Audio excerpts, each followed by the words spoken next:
Hey dudes, it's Lerald. Early Atlas progression is one of the most important aspects of having a successful league start, and the key to map sustain is in how you set up your early Atlas passive tree. It's also one of the most important aspects of making currency early in a league. You can't farm in-game content and start rolling in the divines if you can't sustain high-level maps, right? One thing requires the other. Now, I know there are a lot of players who have gotten hooked by the gateway drug known as PoE 2, and this is going to be their first PoE 1 league. So rather than make a big, sprawling video, I really wanted to just laser focus in on one aspect of the end game, specifically one that is so critical to not getting stuck in white or yellow maps for hours or even days at league start. Because if that happens, then you fall behind, and now you can't ever catch up because you're new and you don't even know how you fell behind in the first place, and the game is too hard and you're feeling dumb for even trying. So we're just going to skip past all of that and get everyone set up for success. So unlike in PoE 2, most of your map sustain early in the end game of PoE 1 comes from a properly set up Atlas passive tree. Also, unlike in PoE 2, the Atlas passive tree is enormous. It's this big. And you get 132 points to play with rather than like 40. So this is the passive tree that I normally start out with. My first 42 points pretty much look like this. You can use this setup to progress into higher level maps, kill the Eater and the Exarch to unlock your first 2 Void Stones, which will then naturally increase your map sustain and allow you to transition into Atlas strategies that are focused more on currency farming, taking mechanics, investing into mechanics like Expedition or Betrayal. Those are kind of 2 that I normally will fixate on early. Heist is also a really popular one early, and that'll allow you to farm more currency rather than purely focusing on map sustain. By doing that, you'll then be able to gear up and prepare to defeat Maven and the Uber Elder and unlock Void Stones 3 and 4 and really transition into a full in-game strategy. So I'm going to start with how I progress up to this point, just literally going step by step. So that a standard setup here is to come right up the gut here. All of these small passives give you a 2% chance for a monster in each of your maps to drop an additional connected map. This is obviously great for map sustain. You're getting more chances to get maps.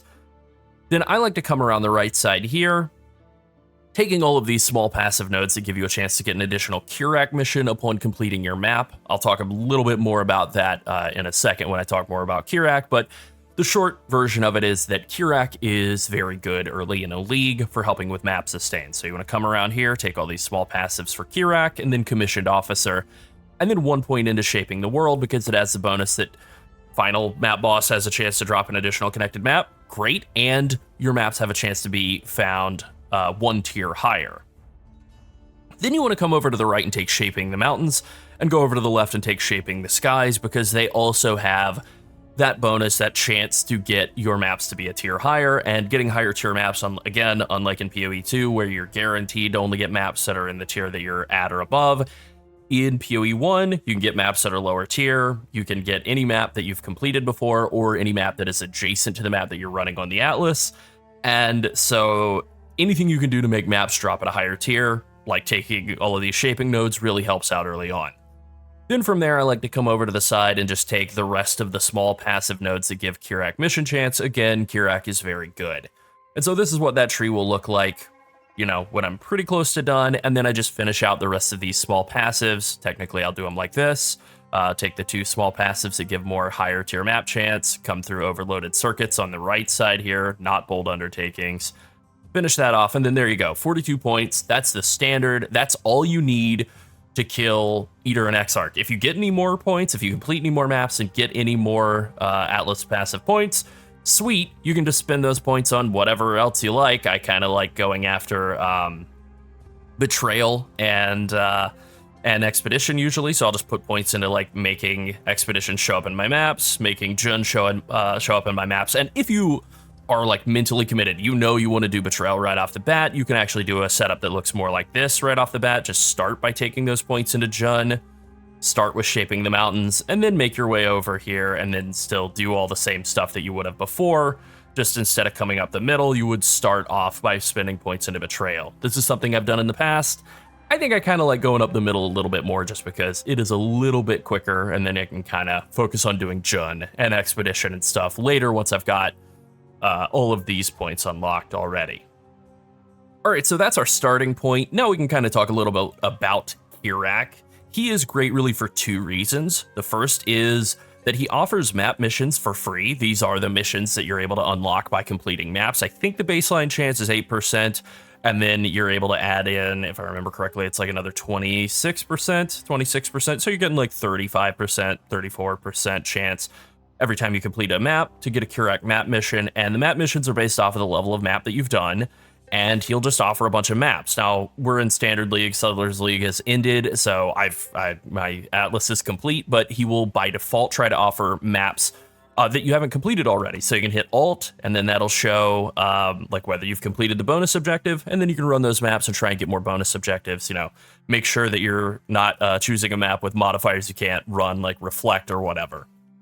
Other than that, that's pretty much what Kirac does, right? That's thing number one of what Kirac does anyway. He gives you map missions to do, free maps, great. Anything that drops in them is just kind of like bonus loot. He also sells maps outright. He also sells chisels, which early on in a league, these are definitely going to be a bad deal, but later on in a league, these might actually be worth buying. Maybe, maybe not. But he'll sell a lot of maps, and the same thing goes. You can hold Alt and see if you've completed the bonus objective for him. If you haven't, buy them, roll them up, run them, get that bonus objective, keep getting more passive points and working your way up the Atlas. In general, you always want to try and run, the game kind of does a good job of tutorializing this, I suppose, but you always want to try and run the highest level map that you have available. And if the game is showing that it's too hard, if you're really struggling in that map tier, then that is kind of a sign that you need to spend a little bit more time farming gear, maybe like a tier or so lower. So Kirac has this collection of maps that you can buy from him. Great. You buy them all. The table, let's say I bought all of these and they were all cleared out. I can now open a Kirac mission, and at a league start situation, I would actually run this, but I don't have to. Open the Kirac mission and then reopen his map his item purchase window, and it'll be repopulated with a bunch of maps again. And so this is a big part of why these Atlas missions coming from Kirac is so important. We're able to buy maps directly from him without having to interact with anybody or get good RNG from monsters in our maps, and then we can just run a mission and he will refill his table, and then we're able to buy maps from him all over again. There we go. This is humongous for early map progression, and it is the main reason why we invest so heavily into our buddy Kirac early on. Alright, so that's map sustain.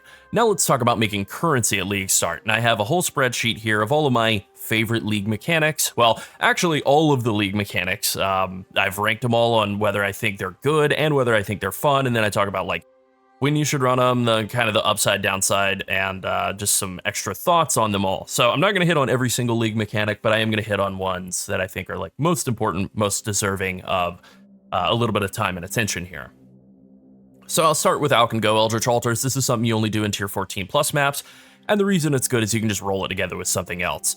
Ambush is a strategy that's very, very popular, and it is very fun. I like it. Unlike in PoE 2, strong boxes are awesome in PoE 1. However, really not very good at league start as a super cheapo league farm, currency farm strategy, league start strategy. It's really not great. You really do need a bit of investment for Ambush to be good. So I would say for new players, steer clear of Ambush until you've gotten at least 2 Void Stones, if not all 4, and you're able to really commit to it. I think the next big strategy that I think is really good at league start is Blight. Blight is not a mechanic that's in PoE 2. I think it might be my personal favorite league mechanic. It's basically just a tower defense mini game, and it is just very rewarding. You can get a lot of currency. You can get just a lot of generic rewards from Blight, and it's pretty easy to do. I think bossing is probably the most valuable, most profitable league start farm strategy, day 1, day 2 of a league, but it requires a specialized build and a lot of game knowledge. And so I think it's an S tier strategy if you know what you're doing, and if you're new, less experienced, it's really not very good at all. You just simply want to kill the bosses and then get back to mapping, because it really does require an optimized, specialized build, especially if you're willing to sell carries, which is a thing I never like to do in any video game, so it's really not for me either. The chaos recipe, you know, there's a lot of resources on the chaos recipe. I would say once divines are worth 100 chaos each, which is usually like the end of day one, the chaos recipe is already not worth doing. I'm not a fan. It's really boring as hell. It's something you can do very, very early on, usually just while you're finishing the campaign, and then that's pretty much it.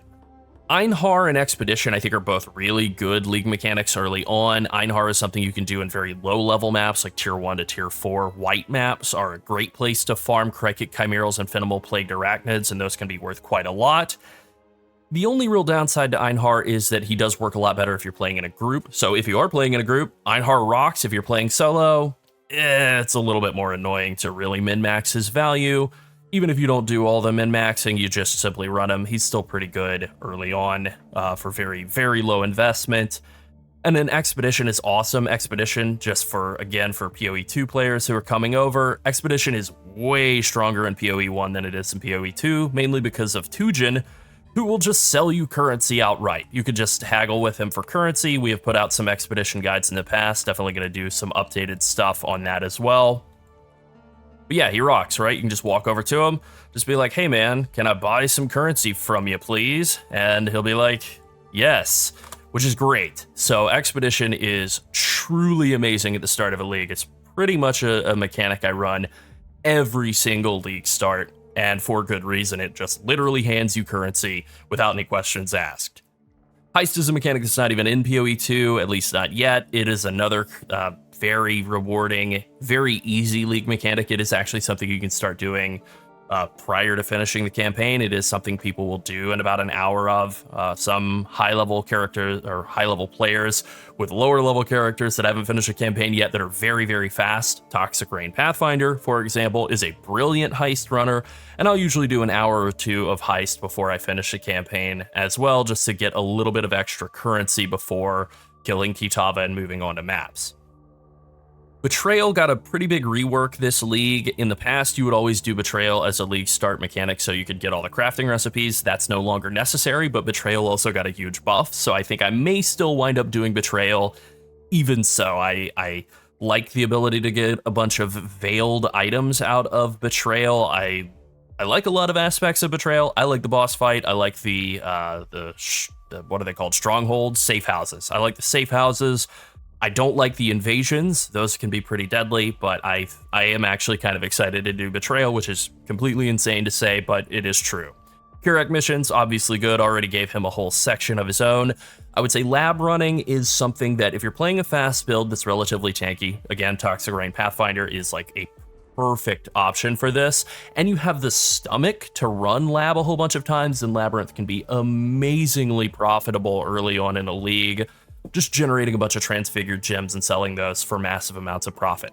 The problem with lab running early on is that, and at any time really, is that it is boring as hell. But it is an option and it doesn't require any sort of Atlas setup at all, so definitely something you can do if you have the stomach for it. Then I would say there's really only like 3 other mechanics that you can consider. Maven in-game boss invitations, that's specifically like doing all of the Shaper Guardians or all the Elder Guardians or the Feared or whatever. Those are really profitable early on, and it is the first video we ever did on the channel, so you can go all the way back to our very first video. It does work a little bit differently now from how it did then. You don't have to find invitations, you just get them for free once you have captured all of the bosses, so it's actually easier than ever. It's a pretty good like farm strategy, but it will require a bossing build because it is basically just enhanced bossing. 10-way Maven runs, on the other hand, not nearly as good, not as big of a fan. Then the other 2 mechanics really are Sanctum, which I'm a member of the Anti-Sanctum Alliance. It's very Reddit, but yeah, so am I. Not a fan of Sanctum really, but it is very profitable early. That may be getting nerfed in the coming league. They sort of hinted at that in the Ziggy D interview, but then haven't talked about what they're doing on that front yet, so that may just be something that happens in patch 3.27. If so, Sanctum is awesome. It is basically a like rare and boss killing mechanic though, so you do need kind of specialized builds that do like a lot of damage and don't necessarily need to move very quickly. So again, thinking about this from like Toxic Rain Pathfinder perspective, Sanctum's actually pretty bad. You really want to focus more on like Heist and Labyrinth and Expedition and maybe like Bestiary even as Toxic Rain more than like Sanctum. And then Settlers, you know, Settlers were coming off the heels of Settlers League. We don't know if it's been redesigned or not. We just don't know yet. In terms of the Atlas passive tree on PoE Planner, we don't have a 3.26 version yet, so I don't know exactly how those passives are all laid out. But what we know from the year of Settlers League is that all of the ores were very bad. So if that wasn't redesigned in terms of like shipping out ores and bars was pretty weak. Maybe you would want to invest into like getting more Verisium so you can get more of the boss fight, if that still exists and works the way that it did before, and if Verisium is still valuable to send out. But otherwise, it was just simply ship out crops, and so there's not really any sort of map mechanic to that component of Settler League. So, you know, grow crops, send them out, that's kind of it. I didn't include the Secrets of the Atlas memory mechanic in this sheet because I just have no idea how good or fun it is going to be. I assume it's going to be good. Maybe it's great. Maybe it needs buffs. We'll find out, and I'll let you know once we know more, but it's not going on the sheet until I have that information. So with all of that being said, I have put together a handful of Atlas passive trees that I recommend using and that like I would personally use myself. And just to kind of show some of these off here, I have one here that is for like a combination of Expedition and Jun, and then also Map Sustain. So as always, I would start out with this Map Sustain setup until I get my first 2 Void Stones, and you'll then get some secondary Atlas passive trees, second and third Atlas passive tree you can set up parallel to that. And so this is probably what I would set up Atlas passive tree number 2 to look like when I'm still kind of making my way through, getting all 132 points. I would go toward Expedition, go toward Jun, or Betrayal, go toward Eater of Worlds, Altars, and then still get some map sustain points in there as well. Einhar Alva, this is another one that I played around with. I like this combo. Einhar and Alva can be pretty good together as well. Generally speaking, you kind of want to spec into mechanics that are on like the same side of the tree. So like Heist and Essence is another one here that you could do in like yellow tier maps. You can just speed run yellow tier maps, doing essences and heist and farming all of that up at the same time. Really good, like, synergistic overlap between those. All right, so these are just some suggestions on in-game Atlas passive tree setups you can use. There's a lot of freedom to play around with all of this and make it your own. Again, these are just starting points so you can kind of try them out and then branch out from there. All right, I think that pretty much covers it. Be sure to like and subscribe if you enjoyed this video and you want to see more like it. And if you want to support us even further, consider becoming a channel member. Thanks for watching and have a good league start. Bye.